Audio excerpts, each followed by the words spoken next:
या अय्युहल्लज़ीना आमनू कुतिबा अलैकुमुस्सियामु कमा कुतिबा अलल्लज़ीना मिन क़ब्लिकुम लअल्लकुम तत्तक़ून। ऐ ईमान वालो, तुम पर रोज़े फ़र्ज़ किए गए जैसा कि तुमसे पहले लोगों पर भी फ़र्ज़ किए गए थे, ताकि तुम तकवा इख्तियार करो। रोज़ा तुम्हें परहेज़गार बनाएगा, तुम्हारे अंदर से जो नफसानी चीज़ें होंगी उन्हें निकालेगा और अल्लाह तबारक व तआला की तरफ तुम्हारे दिल का रुझान होगा, तुम्हारी रूह का रुझान होगा, तुम्हें तज़किया देगा।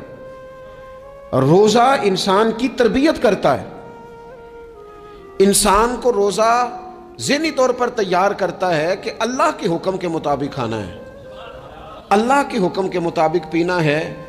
सबसे बड़ा मसला इस दौर का रिज़्क़ हलाल का हुसूल है और हराम से इज्तनाब है।